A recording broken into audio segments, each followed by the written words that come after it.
Canada is moving ahead with a new kind of nuclear energy, one that is smaller, faster to build, and designed to meet rising electricity demands.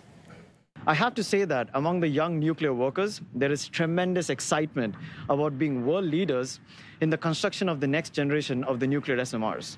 So Ontario Power Generation has received approval to build the G7's first small modular reactor, the first of four, in fact.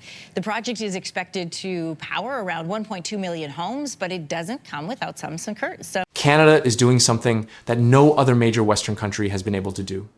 While the US is still talking about the future of small nuclear reactors, Canada is already building one. Deep below the ground, a major step has been finished, and it could change who leads the world's energy race. 35 meters below the surface, at the Darlington Nuclear Generating Station on the north shore of Lake Ontario, a construction milestone was completed in the spring of 2026 that made Canada the most advanced nuclear jurisdiction in the entire Western world. The giant basemat module, the concrete and steel foundation of the reactor building for the G7's first commercial small modular reactor, was set into place in the excavated reactor shaft. No other G7 country has reached this point. The United States, the United Kingdom, France, Germany, Italy, Japan, none of them have a commercial SMR under active construction. Canada does, and is already 35 meters in the ground. The reactor being built is the GE Hitachi BWRX 300. It is a 300 megawatt boiling water reactor, approximately 10% the physical size and complexity of a conventional large-scale nuclear plant. Ontario Power Generation expects the first unit operational by the end of 2030. If that timeline holds, and Ontario's recent nuclear delivery record provides specific, documented reason to believe it will, Darlington becomes the reference project for commercial SMR deployment across the entire Western world. Every country evaluating small modular reactors as part of its clean energy strategy will point to Darlington as the proof of concept that made the technology commercially credible. Ontario's nuclear delivery record is the foundation on which the Darlington SMR project's credibility rests. In February 2026, OPG completed the construction phase of the Darlington refurbishment, the world's largest nuclear refurbishment at $12.8 billion. 4 months ahead of schedule and $150 million under budget. 2 weeks later, Bruce Power completed the construction phase of its Unit 3 major component replacement on budget and also ahead of schedule. 2 major nuclear projects at separate facilities, completed in the same month, both delivered early and under cost. That result is not routine in the global nuclear industry. Vauxhall in Georgia came in $17 billion over budget and years late. Flamanville in France is a decade behind schedule. Olkiluoto in Finland took 18 years to complete a 4-year project. Ontario delivered twice in the same month, in February 2026, what every other Western nuclear project of the past 2 decades promised and failed to do. OPG President and CEO Nicole Butcher stated at the basemat milestone, "This is truly a historic moment. This Made in Ontario project will support provincial companies, create jobs for Ontarians, and spur growth for our economy. OPG is proud to be leading this first-of-a-kind project." The economic modeling attached to the Darlington SMR program reflects the scale of what successful execution delivers. Deploying and operating 4 BWRX 300 SMR units at Darlington is expected to increase Canada's GDP by $38.5 billion over 65 years, according to the Conference Board of Canada. The project is being built with Canadian steel and materials, using skilled trades from across Ontario.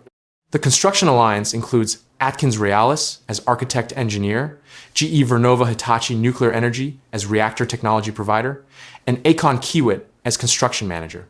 The Durham region surrounding the Darlington site is positioned as the direct beneficiary of the economic activity the SMR program generates.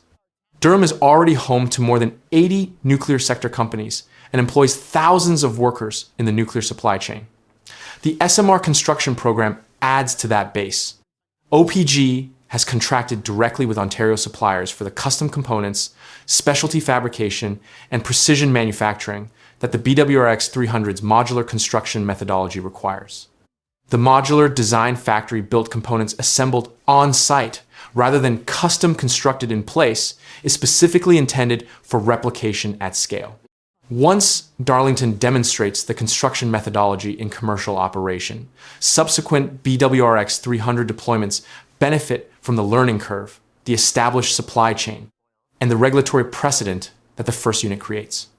In April 2026, OPG submitted its application for a 20-year operating license for the first BWRX 300 to the Canadian Nuclear Safety Commission.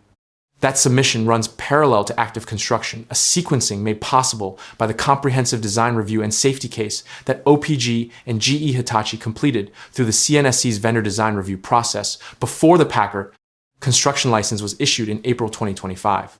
The regulatory preparation that began in December 2021 is what enabled construction to begin as rapidly as it did following provincial construction approval in May 2025. 5 years of regulatory groundwork produced the conditions for construction to proceed without the permitting delays that have stalled nuclear projects in other jurisdictions. The American comparison is specific and documented. The Tennessee Valley Authority has selected the same BWRX 300 design for its Clinch River site. TVA invested $400 million in the design. Its project remains in permit review. It will not produce power until 2033 at the earliest. Darlington targets first power by the end of 2030, 3 years ahead of the American deployment of the identical reactor design. Canada has a 3-year head start on the United States in commercializing the same technology, despite the US having a substantially larger nuclear industry and a longer history of commercial nuclear operation. GE Vernova CEO Scott Strazik stated at the basemap milestone, "As we confront the challenges of increased demand, energy security, and carbon intensity, this milestone reaffirms our commitment to innovation and a more sustainable energy future." The countries watching Darlington most closely are those that have selected or are evaluating the BWRX 300 for their own deployments: the United Kingdom, Poland, Sweden, Estonia, and several others. Each of those jurisdictions is waiting for Darlington to demonstrate in commercial operation what the design has already demonstrated in regulatory review and engineering documentation. The first operating BWRX 300 removes the technology risk from every subsequent deployment. The licensing precedent it establishes at the CNSC creates a reference regulatory case that other national nuclear regulators can draw on when reviewing their own applications. Canada's nuclear advantage extends beyond the SMR program. The CANDU reactor, which uses natural uranium and heavy water, has been operating in Canada since the 1960s without requiring enriched fuel, the category of fuel whose production is currently controlled by Russia, China, and France. Saskatchewan's Athabasca Basin is the highest grade uranium mining region on Earth. Cameco, headquartered in Saskatoon, signed a $2.6 billion uranium supply agreement with India in March 2026 and holds long-term supply contracts with Slovakia through 2036. Canada produces the uranium, operates the reactors, and is now constructing the first commercial SMR in G7 history.